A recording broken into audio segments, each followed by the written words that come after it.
The bar in Norfolk smelled like stale beer and decades of salt air, the kind of place where sailors came to forget deployments and junior officers learned to keep their mouths shut. Lieutenant Commander Kestrel Vance sat alone at the corner booth, her civilian clothes deliberately unremarkable faded jeans, a gray Georgetown hoodie, her dark hair pulled back in a simple ponytail. She'd chosen this place specifically because nobody knew her here, because she could drink her bourbon in peace without salutes or questions. The glass was halfway to her lips when the hand clamped down on her shoulder. "Hey, sweetheart, this section's reserved for military personnel." The voice belonged to a Marine corporal, mid-twenties, his high-end tight fresh enough to suggest he'd just returned from Quantico. His buddies watched from the bar, grins already forming. Civilian seating's up front. Kestrel set the glass down carefully. "I'm fine where I am." "I don't think you heard me." His grip tightened. "This isn't a suggestion. We've got brothers coming in and we need these tables." She could have ended it right there. Could have pulled out the identification card that would have turned his face white. Instead, she met his eyes with the kind of calm that comes from making life-or-death decisions at 30,000 feet. "Take your hand off my shoulder." "Or what?" He leaned closer, and she could smell the confidence on him, the absolute certainty that he was right. "You gonna call your boyfriend? Maybe you should." "Marine." The voice came from the doorway, sharp enough to cut through the bar noise. A Navy captain stood there, his uniform crisp despite the late hour, his face carved from granite and disbelief. "Do you have any idea who you just put your hands on?" The corporal's grin faltered. His buddies had gone quiet. Kestrel remained perfectly still, her expression unchanged, because this moment wasn't about her ego. It was about what happened next, about the conversation that was about to unfold, about the story that would ripple through every ready room and mess hall from here to Pearl Harbor. The captain crossed the bar in 4 strides, and when he reached their booth, he didn't look at the Marine. He looked at Kestrel, and there was something in his eyes, respect mixed with apology, recognition mixed with concern. "Commander Vance," he said quietly, "I apologize for the interruption." The corporal's hand left her shoulder like he'd touched a hot stove. Kestrel picked up her bourbon again, took a slow sip, and finally looked at the young Marine whose night had just taken a very different turn. The corporal stood frozen, his confidence evaporating like morning fog over the Chesapeake. His mind was clearly racing through every possibility, trying to reconcile the woman in the Georgetown hoodie with whatever rank structure he'd just violated. Commander wasn't particularly high in the Navy hierarchy, but the way the captain had said her name carried weight that had nothing to do with rank. Around them, the bar had gone quiet in that particular way that meant everyone was pretending not to listen while hanging on every word.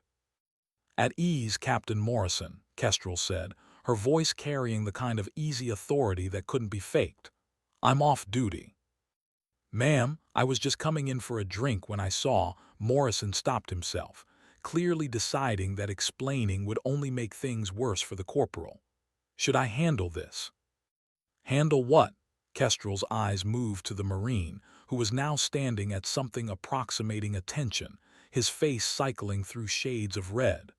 Corporal here was just doing what he thought was right, protecting his brother's territory. That's admirable in its own way. The corporal opened his mouth, closed it, tried again. "Ma'am, I thought." "You thought I was some civilian who wandered into a military bar." She set her glass down, gesturing to the empty seat across from her. "Sit down, Marine. You too, Captain, if you're staying. Otherwise, you're making a scene." Morrison hesitated, then pulled out a chair at the adjacent table, close enough to intervene but far enough to give the moment space. The corporal sat slowly, like he was lowering himself onto a landmine. His buddies at the bar had suddenly found their own drinks fascinating. Kestrel studied him for a long moment, taking in the Paris Island tan that hadn't quite faded, the ribbon rack that showed deployment time but no combat action, the wedding band that meant someone was waiting for him at home. "What's your name?" she asked. Corporal James Reeves, ma'am. 3rd Battalion, 6th Marines. You deploy yet, Reeves? 7 months in Djibouti, ma'am. Got back 3 weeks ago. Djibouti, she nodded. Camp Lemonnier. Hot as hell, boring as watching paint dry, except when it suddenly isn't. She took another sip of bourbon. I'm guessing you did gate security, maybe some convoy escort work. Probably spent most of your time wondering why you joined the Marines if you were going to spend 7 months pulling guard duty in the armpit of Africa. Something flickered in his eyes, surprise, maybe, that she understood. Yes, ma'am. And now you're back and everything's different and nothing's different, and you're trying to figure out where you fit. She leaned back. So you come here to this bar and you stake out territory with your brothers because that's something you can control. That makes sense. Ma'am, I shouldn't have grabbed you. I should have been more respectful. You should have been more aware. Her voice didn't rise, but something in it made him sit straighter. You made an assumption based on what you saw. That's a tactical error. Morrison cleared his throat. Commander Vance is the Deputy Director of Naval Special Warfare Development Group Operations. The corporal's face went from red to white. DEVGRU. The unit that didn't officially exist, the unit that every Marine had heard whispered about in the same breath as missions that never made the news. Kestrel watched him process it, watched the gears turning as he tried to reconcile the woman in the hoodie with one of the most classified operational commands in the military. I didn't know DEVGRU had female operators, Reeves said, then immediately looked like he wanted to take it back. Kestrel's smile was thin. They don't. Not yet anyway, though that's changing. I'm not an operator, Corporal. I'm a pilot. She paused, letting that sink in. I fly the people who do the things you'll never read about in places you'll never hear named. And before that, I spent 8 years in the cockpit of an FA-18 Super Hornet, including 2 carrier deployments and 43 combat missions over Syria and Iraq. The silence stretched out. Somewhere in the back, a pool ball cracked. Morrison caught the bartender's eye and signaled for drinks. Jesus, Reeves breathed. Ma'am, I'm sorry, I'm really. Stop apologizing, Kestrel cut him off. You made a mistake, now you're going to learn from it. She leaned forward, her voice dropping. You want to know what the real error was? It wasn't grabbing my shoulder. It wasn't assuming I was a civilian. It was that you didn't look at my hands. Reeves blinked. Ma'am. My hands. She held them up. The calluses were subtle but visible, the kind that came from years wrapped around a control stick. Or my posture, the way I was sitting. The fact that I'm drinking bourbon neat instead of something sweet. The fact that I chose the booth with the best sightlines to both entrances. She lowered her hands. You saw what you expected to see instead of what was actually there. In Djibouti, that got you nothing worse than boredom. In other places, it gets people killed. Morrison set 3 glasses on the table, bourbon for Kestrel, beer for Reeves, something amber for himself. The commander has a gift for teaching moments. The commander should probably go home, Kestrel said, but she didn't move. The truth was, she'd spent the last 6 weeks buried in classified briefings and operational planning, preparing for a mission that she couldn't talk about with anyone outside a SCIF. This interruption, this moment of unexpected human contact, felt almost refreshing. Reeves took a long pull from his beer. Can I ask what your call sign is, ma'am? You can ask, she sipped her bourbon. Doesn't mean I'll tell you. It's Widow, Morrison said quietly. The corporal's eyes went wide. Even among the whispered stories, that call sign carried weight. Kestrel shot Morrison a look, but he just shrugged apologetically. The cat was out of the bag anyway. Around them, she could feel attention sharpening, other patrons realizing something significant was happening in the corner booth. Widow, Reeves repeated, like the spider. Like the woman left behind, Kestrel corrected, her voice flat. I got it my 2nd deployment.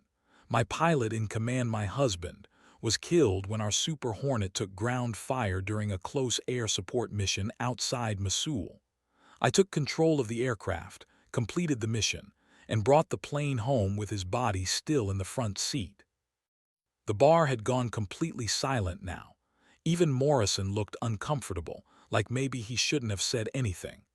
Kestrel finished her bourbon in one swallow, the burn familiar and grounding.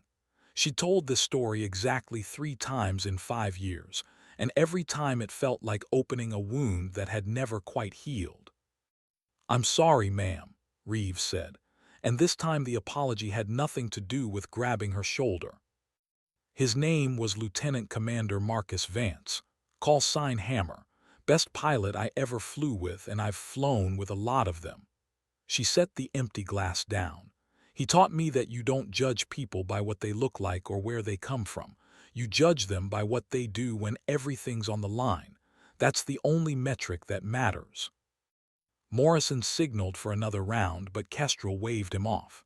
She was already feeling the bourbon, and she had a briefing at 0700 that would require complete focus.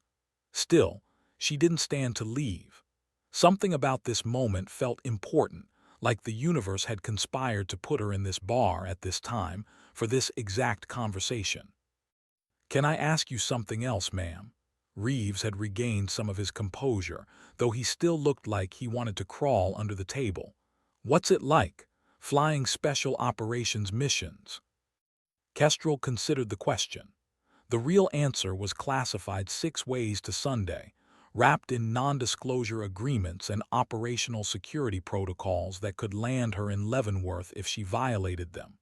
But there were things she could say, truths that transcended classification. "It's like being a ghost," she said finally. "You fly in the dark, no lights, terrain following radar painting mountains and valleys in green phosphorescence. You're following coordinates to places that don't exist on maps, dropping operators who will never tell their families what they did. Sometimes you wait for hours, engines idling, while men with painted faces do violence in the name of national security. And then you fly them home, and nobody ever knows you were there." "Sounds lonely," Reeves said. "It is." She looked at him directly. "But it's also the most important thing I'll ever do. Every operator I deliver safely is someone's husband, someone's son, someone's father.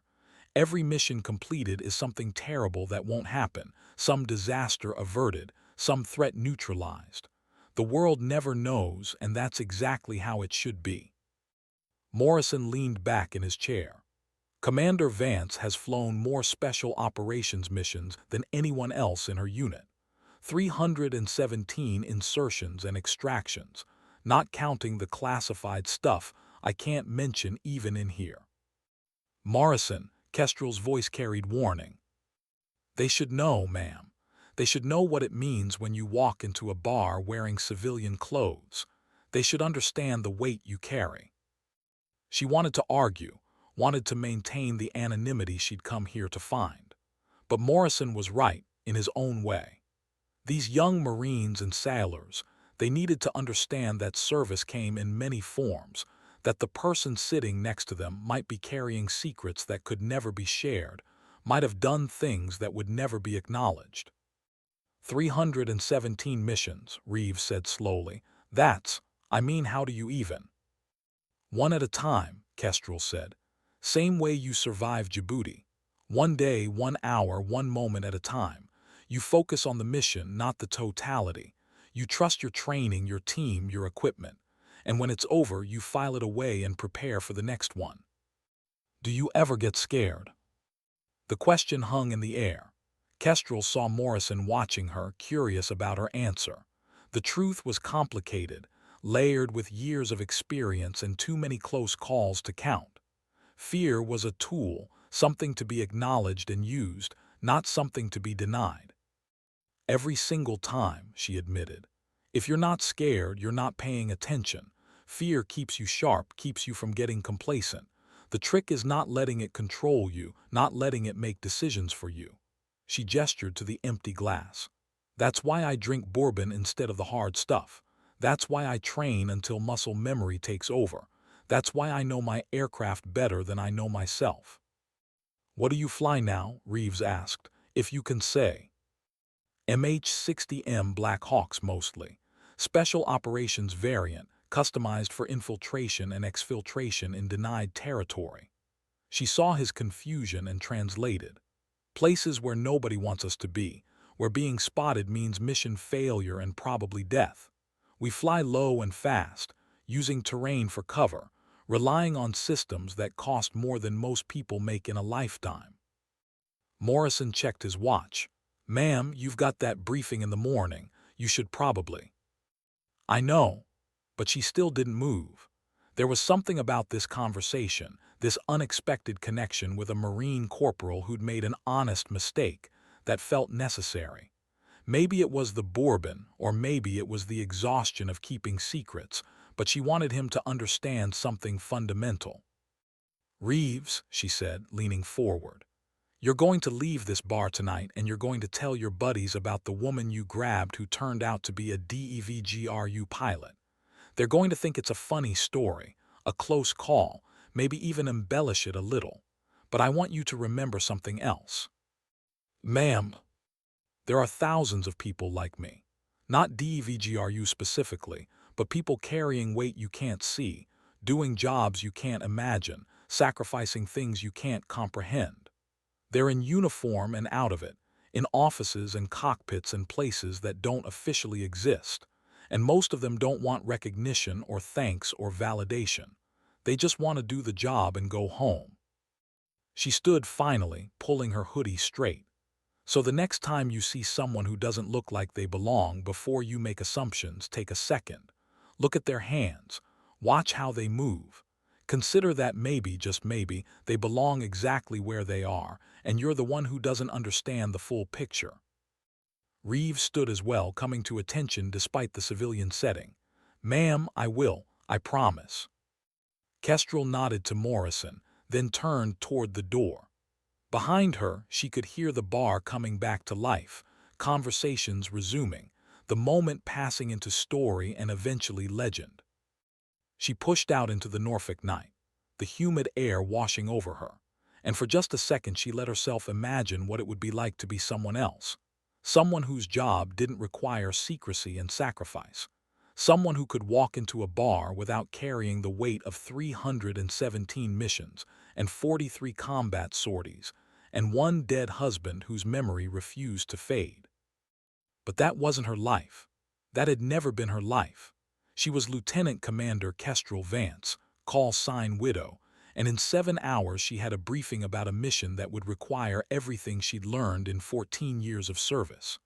The bar, the Marine corporal, the unexpected confrontation, all of it would become just another memory, filed away with all the others, carried forward into whatever came next. She walked to her car, a nondescript Honda that blended perfectly with every other vehicle in the lot, and sat behind the wheel for a long moment before starting the engine. Through the bar's window, she could see Reeves talking animatedly with his friends, probably explaining what had just happened. Morrison was still at the table, nursing his drink, his face thoughtful. The drive back to her apartment took 20 minutes through empty streets. She lived alone in a complex that catered to military personnel, the kind of place where neighbors knew better than to ask questions about irregular hours or sudden disappearances. Inside, her apartment was almost Spartan functional furniture, a few photographs on the wall, a bookshelf filled with technical manuals and fiction that let her escape into other people's lives. The largest photograph showed her and Marcus on their wedding day, both of them in dress whites, young and stupid with love, and absolutely certain that nothing could touch them. Kestrel stood in front of that photograph for a long time, remembering the weight of his body in the front seat, the blood that had covered the canopy, the way she'd had to override every instinct to scream and instead focus on flying the broken aircraft back to the carrier. The Navy had given her a Distinguished Flying Cross for that mission. She'd thrown it in a drawer and never looked at it again. "I met a Marine tonight," she said to the photograph, because sometimes she still talked to him, still needed to hear herself say things out loud. "Grabbed my shoulder in a bar, thought I was some civilian. Morrison showed up and it turned into a whole thing." She paused. "You would have laughed. You always said I had a gift for finding trouble in the weirdest places." The photograph didn't answer, because photographs never did. and after another moment she turned away and headed for the bedroom. 6 hours until the alarm went off. 6 hours until she had to become Commander Vance again, focused and professional and ready to plan missions that would never be acknowledged. For now, she was just Kestrel, alone with her memories and her Bourbon Hayes thoughts, and the understanding that tomorrow would require every bit of skill and experience she possessed. Sleep came slowly, filled with dreams of dark skis and darker missions, of helicopters skimming terrain and operators moving through shadows. Somewhere in those dreams, Marcus was there too, his voice in her headset, calm and steady and impossible to hold onto when consciousness came creeping back.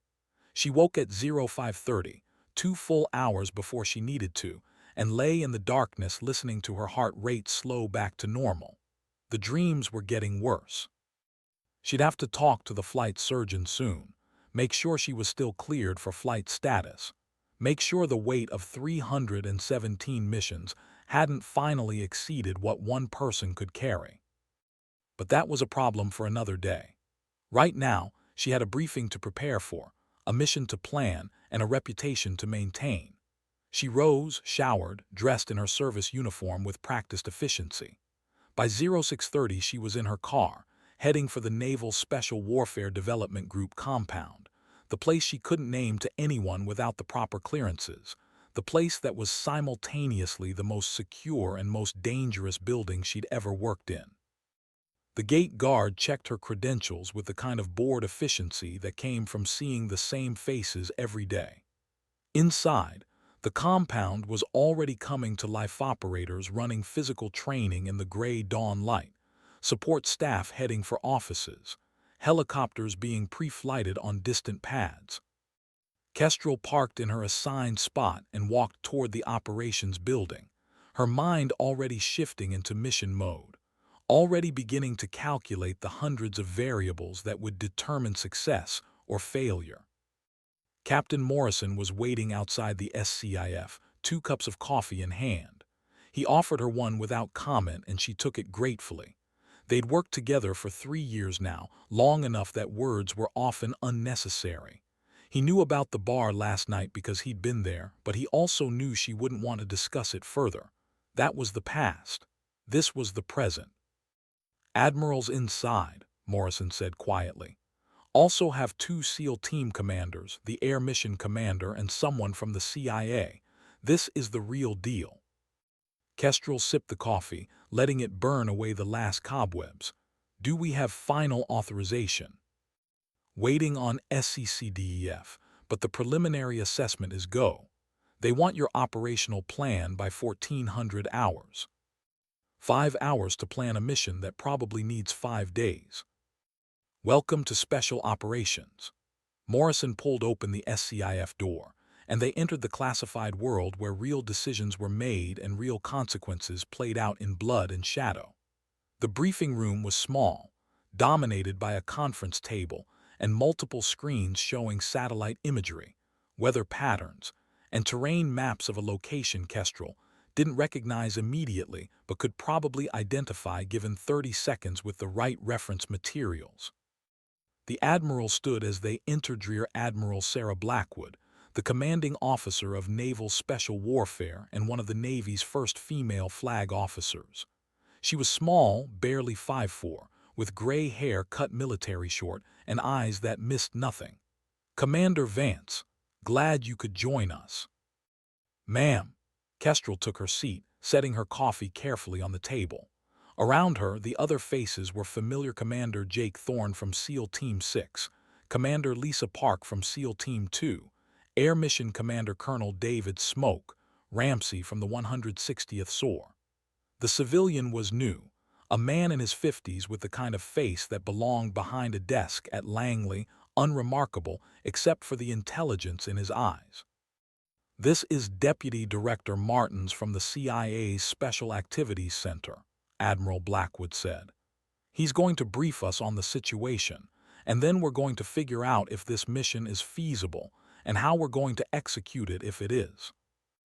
Martins stood, pressed a button on the remote, and the screens changed to show a compound tucked into mountainous terrain. Gentlemen, lady, This is a facility approximately 40 kilometers northeast of Herat, Afghanistan. We believe it's being used as a planning center for a coordinated attack on multiple U.S. embassies across Southeast Asia. Intelligence suggests the operation is set to launch within the next 72 hours. Kestrel studied the imagery, her mind already parsing terrain, approach vectors, potential complications. The compound was in a valley, surrounded by ridgelines that would provide cover for insertion but also create channelization for extraction. Not ideal, but workable. High-value target is this individual. Martins clicked again, and a photograph appeared, a man in his 40s, hard-faced, with the kind of eyes that had seen too much and enjoyed it. Karim Massoud, former Taliban commander, current freelance terrorist for hire. He's coordinating this operation, and we need him alive if possible, dead if necessary, but either way we need whatever intelligence he's carrying. Time sensitive, Commander Thorne said, so we're looking at immediate insertion. Tomorrow night, Admiral Blackwood confirmed. Weather window closes after that, and by then the operation might have already launched. Commander Vance, this is why you're here. We need an insertion and extraction plan that gets our people in and out without anyone knowing we were there until it's too late. Kestrel set down her coffee and leaned forward, studying the screens with complete focus. This was what she did, what she'd been trained for through years of education and experience and hard-won lessons. The bar, the Marine corporal, her own exhaustion, all of it fell away, replaced by the clean clarity of operational planning. Distance from the nearest base, she asked. Approximately 300 kilometers, Martin said. We're staging out of a forward operating base that officially doesn't exist. You'll have 2 Black Hawks and full support crew. 300 kilometers in hostile airspace, low-level flight to avoid radar. Kestrel pulled up a calculator on her tablet. Call it 2 hours flight time each way, maybe 2.5 depending on weather and how aggressive we want to be with our route. That's 4 to 5 hours total flight time, plus however long the ground operation takes. Estimates are 30 minutes on target, Commander Park said. Fast and violent. 8 operators going in, same 8 coming out, plus hopefully our high-value target. Hopefully, Kestrel made a note. Colonel Ramsey, what's our aerial support package looking like? The Army Special Operations Aviation Colonel pulled up another screen. We've got a pair of AH-64 Apache on standby for cover, plus a Global Hawk for real-time intelligence.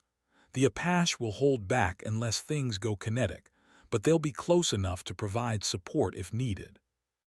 And if things go really wrong, then we have an AC-130 in orbit at altitude, Admiral Blackwood said grimly. But if we're calling in the gunship, the mission has already failed.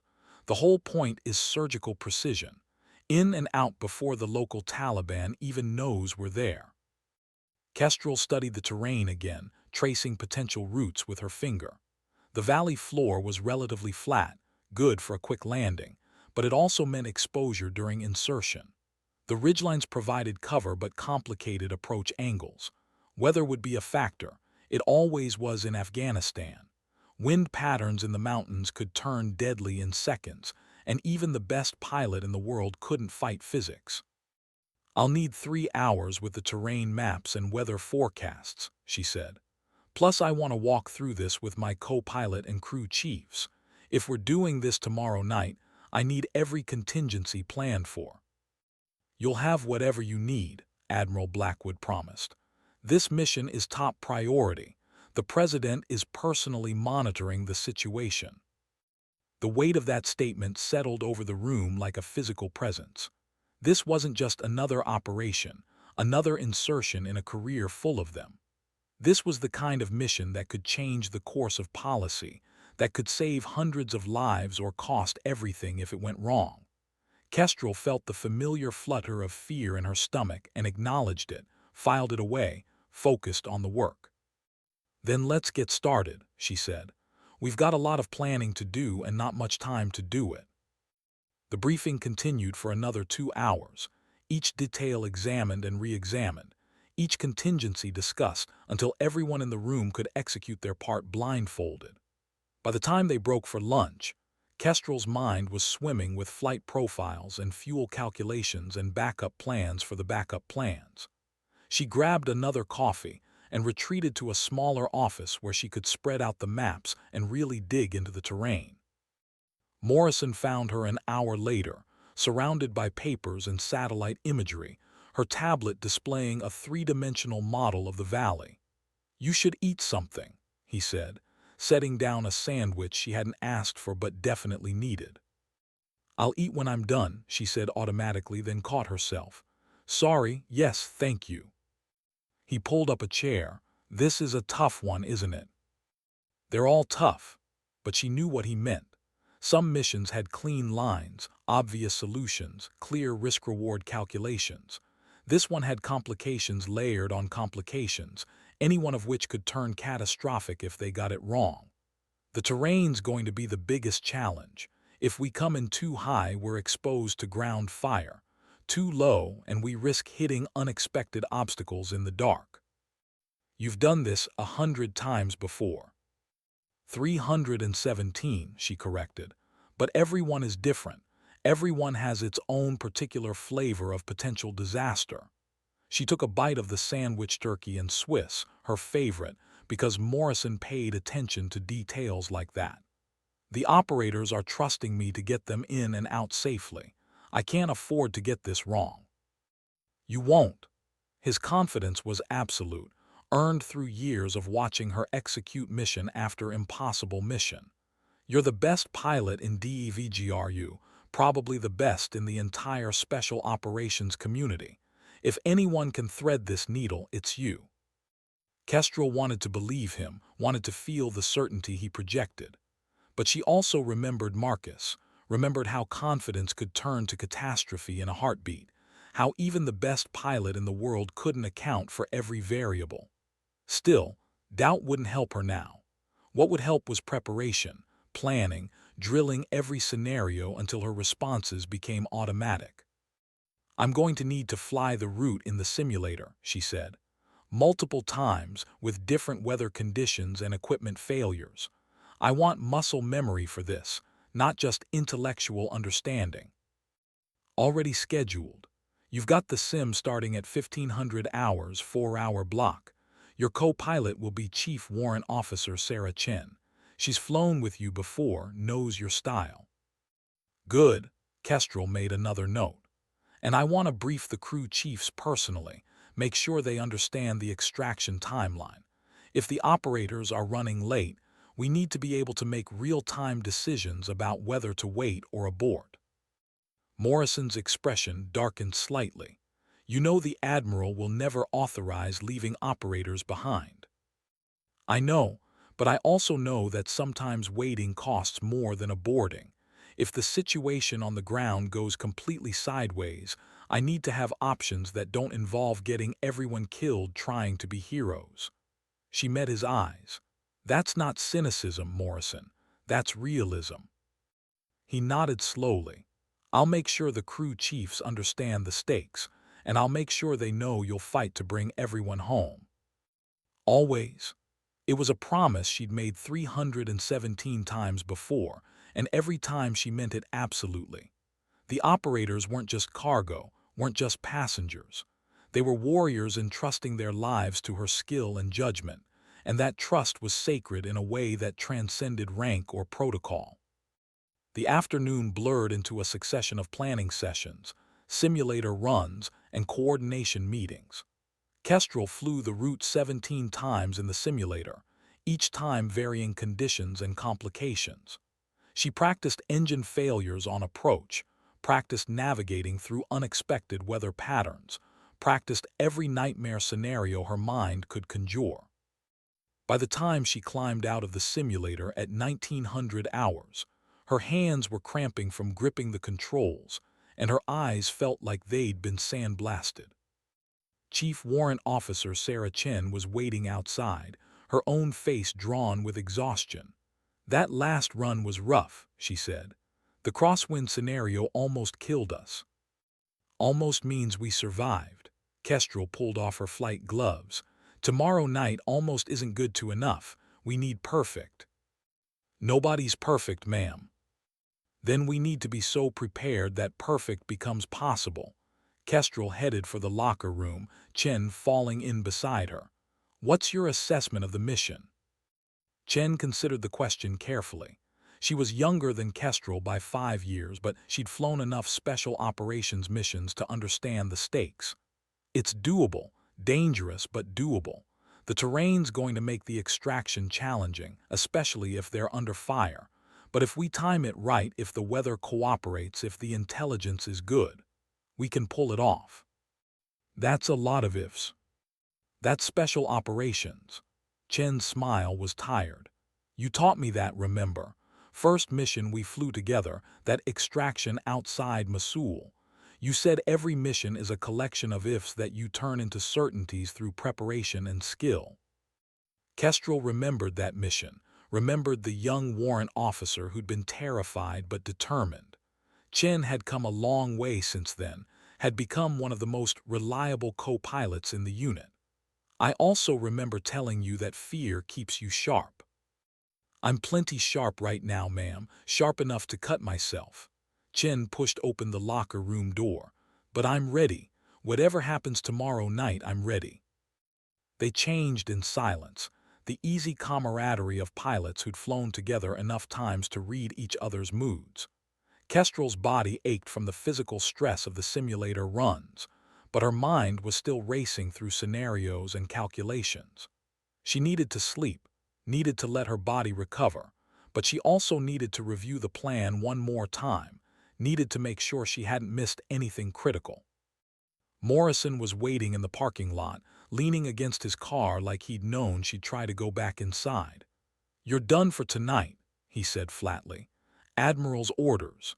She said if I let you back in that building before 0600 tomorrow, she'll have both our asses. I just need to check. No, he straightened. What you need is food, sleep, and about 8 hours of not thinking about this mission. You've done everything you can do tonight. The rest is just obsessing, and that doesn't help anyone.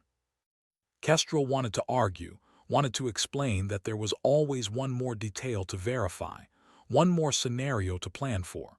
But Morrison was right, and they both knew it. Exhausted pilots made mistakes, and mistakes on a mission like this meant body bags and international incidents, and careers ended in disgrace. Fine, she said, but I want a full briefing at 0700 tomorrow. Everyone involved, no excuses. Already scheduled. He opened his car door. Now go home, Commander. That's an order from your friend, not your colleague. The drive home felt longer than usual, every red light an eternity. Kestrel's mind refused to stop working, kept turning over the mission parameters, kept looking for weaknesses in the plan. The apartment was dark and empty when she arrived, exactly as she'd left it that morning. She heated up leftover Chinese food, ate without tasting it, and stood once again in front of the photograph of her and Marcus. Big mission tomorrow, she told him. The kind that could go really wrong really fast. I wish you were here to talk through it with me. You always knew how to cut through the bullshit and find the core of the problem. She paused. I miss you. I know it's been 5 years and I know you tell me to move on, but I can't. Every mission, every flight, I'm still trying to make you proud. The photograph didn't answer, but in her mind she could hear his voice anyway, calm and certain and utterly confident in her abilities. He'd flown with her long enough to know that when she was nervous, she was at her best. Nerves meant attention to detail, meant respect for the danger, meant she wouldn't get complacent. Sleep came easier than expected, exhaustion finally overwhelming anxiety. She dreamed of flying, of skimming ridgelines in the dark with mountains looming impossibly close on both sides. In the dream, Marcus was in the co-pilot's seat, and everything was going to be fine because they were together and nothing could touch them when they flew. She woke at 0500 feeling almost rested, the dream fading but leaving behind a sense of calm determination. Today was game day. Today she would prove that Lieutenant Commander Kestrel Vance, call sign Widow, was exactly who the Navy believed her to be, the best special operations pilot in the command, the person who could thread impossible needles and bring warriors home alive. She dressed carefully in her flight suit, double-checking every pocket and fastener.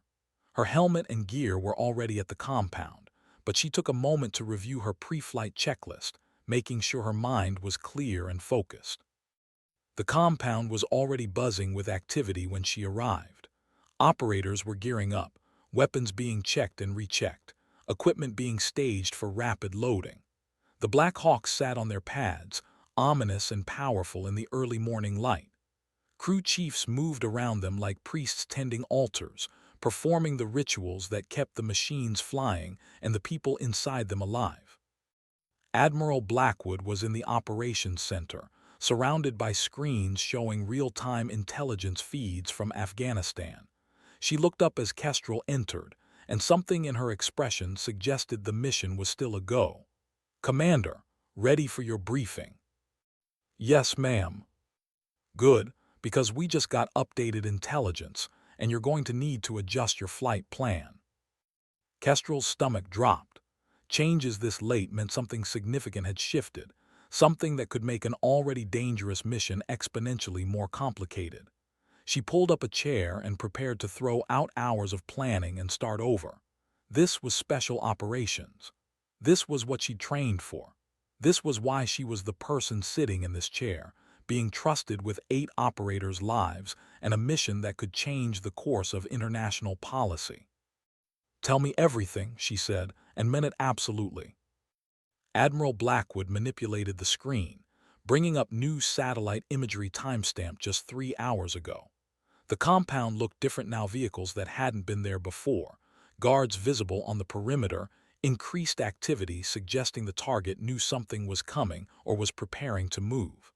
"Our friends at the CIA believe Massoud is planning to leave the compound tomorrow morning. If we want him, we need to move tonight instead of waiting."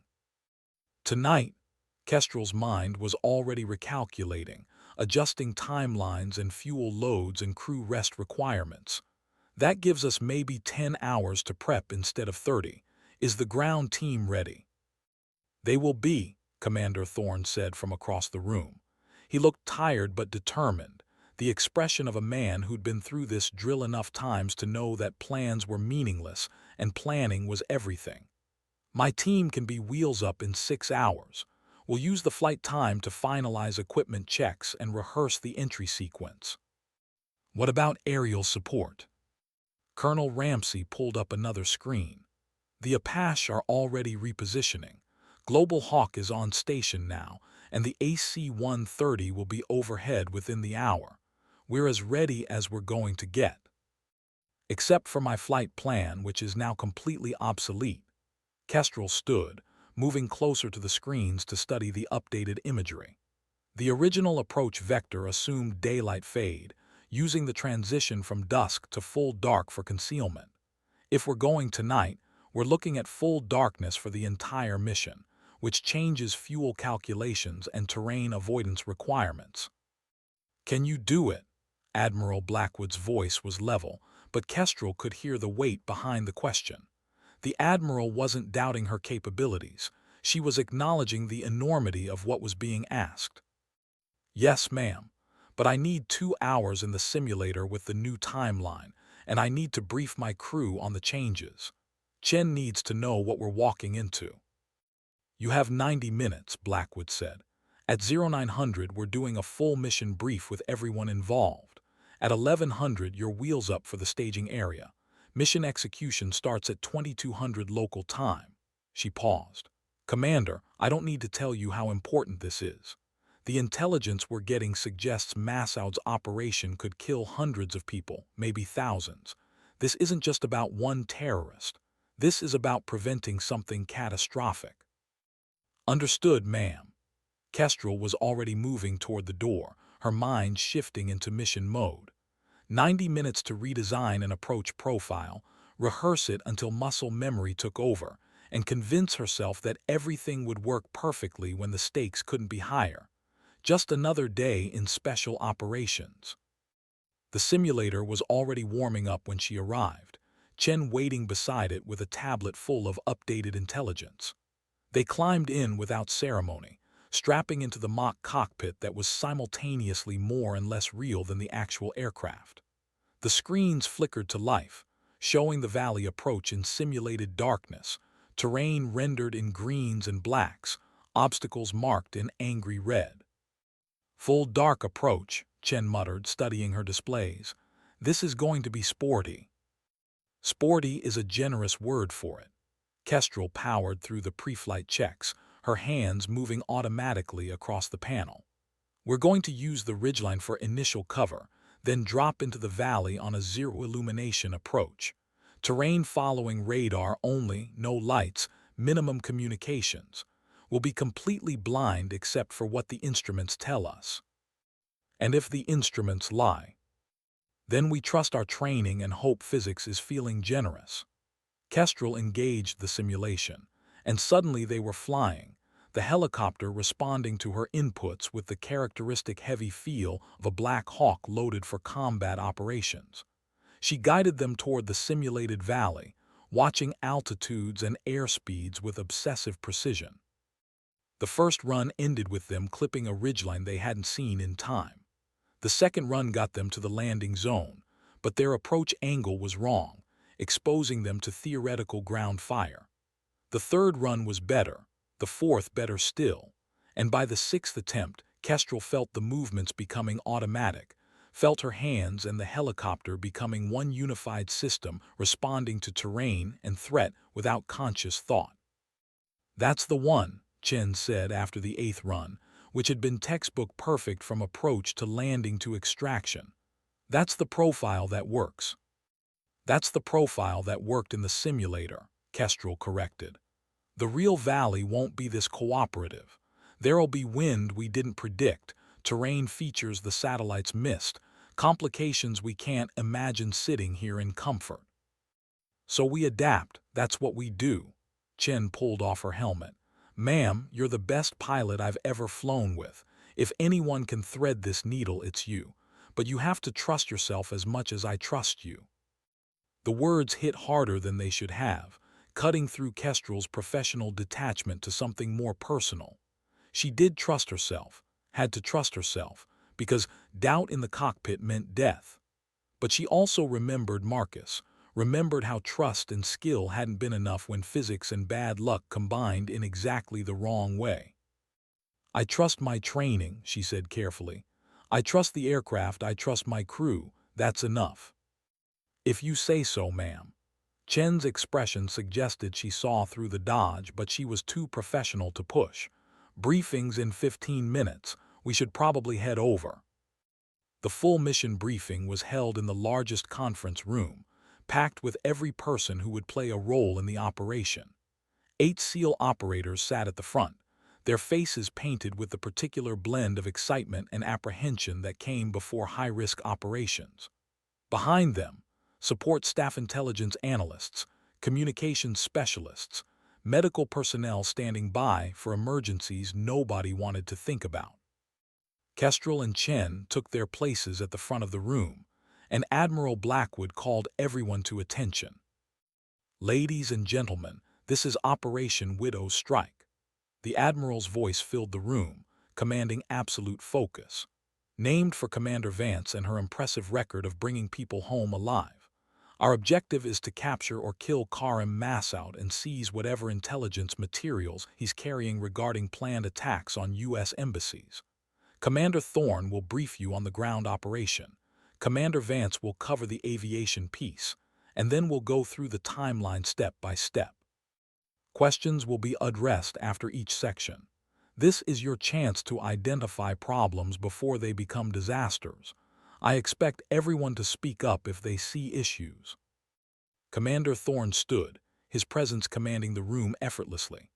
"The ground operation is straightforward in concept, complex in execution. We'll infil via helicopter to a landing zone approximately 2 kilometers from the target compound. From there, we move on foot through terrain that's difficult but navigable. At the compound, we execute a dynamic entry fast, violent, overwhelming. Our intelligence suggests roughly 20 to 30 enemy combatants on site. We have 8 operators going in, but we have surprise, training, and equipment superiority. He clicked through images of the compound, showing entry points and defensive positions. Team 1, led by me, takes the main building where we believe Massoud is located. Team 2, led by Chief Petty Officer Marcus Rivera, secures the perimeter and provides overwatch. Time on target is 30 minutes from insertion to extraction. We grab Massoud, we grab whatever intel we can carry, and we get out before the local Taliban can respond in force. What if Massoud isn't there? One of the operators asked. Then we grab everything that looks intelligence relevant and do our best to confirm his location from captured materials. But the CIA is confident he's there. They've had eyes on the compound for 48 hours, and their signals intelligence shows his phone is on site. And if it's a trap? Thorne's smile was grim. Then we're about to have a very bad night, but that's what the Apache are for. If this goes kinetic in a bad way, we have overwhelming firepower on call. He looked around the room. I won't lie to you, this is dangerous, but it's also necessary. The intelligence we're getting suggests Massoud's operation could kill hundreds, maybe thousands. Every person in this room signed up to do hard things in bad places. Tonight's our chance to prove it wasn't just empty words. The briefing continued with Kestrel's portion flight profiles and contingencies, fuel states and alternate landing zones, the 1,000 details that meant the difference between success and disaster. She spoke clearly and confidently, projecting absolute certainty even while her mind cataloged every possible failure mode. This was her role, her responsibility, to give the operators confidence that when they needed extraction, she would be there. By the time the briefing ended, it was 00:10 hours. Wheels up in 50 minutes. Kestrel headed for the flight line, where her crew chiefs were performing final pre-flight inspections on both Black Hawks. The helicopters looked predatory in the morning light, angular and purposeful, painted in dark colors that would blend with the night. She ran her hands along the fuselage of her bird, feeling the metal warm under her fingers, connecting with the machine that would carry them all into danger and hopefully back out again. "She's ready, ma'am," Senior Chief Petty Officer Jake Martinez said. He was her primary crew chief, a 20-year veteran who'd forgotten more about Black Hawks than most pilots would ever learn. "I've checked everything twice, and Davis checked everything after me. She'll fly true." "I know she will." Kestrel climbed into the cockpit, settling into the seat that had become more familiar than her own bed. Chen followed, and together they ran through the pre-flight checklist with ritualistic precision. Every switch, every gauge, every system verified and double-verified until they were absolutely certain the helicopter would do what they needed when they needed it.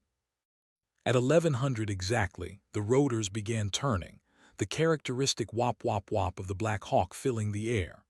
Kestrel felt the helicopter come alive under her hands, felt the power of the twin engines translating into lift and thrust, and the promise of flight. Behind them, the second Black Hawk was spinning up, flown by Chief Warrant Officer Michael Torres and his co-pilot. 8 operators loaded into the 2 birds, their equipment checked and rechecked, their faces set with the particular focus that came before combat. "Widow 1, this is operations. You are cleared for departure." The voice in Kestrel's headset was crisp and professional, betraying none of the tension everyone felt. "Operations, Widow 1, Roger. Departing now." She pulled collective, and the Black Hawk lifted smoothly from the pad, the ground falling away as they translated from earthbound machinery to something that defied gravity through skill and engineering. Beside them, Tor's bird lifted in perfect formation, the 2 helicopters moving as one. The flight to the forward staging area took 3 hours, most of it over featureless terrain that blurred into monotony. Kestrel used the time to rehearse the mission profile mentally, running through every phase until she could see it clearly in her mind's eye. Chen handled the radios, coordinating with the control centers that tracked their progress and ensured the airspace was clear. They landed at the staging area just after 1400 hours, a small forward operating base that officially didn't exist, manned by soldiers who weren't on any roster.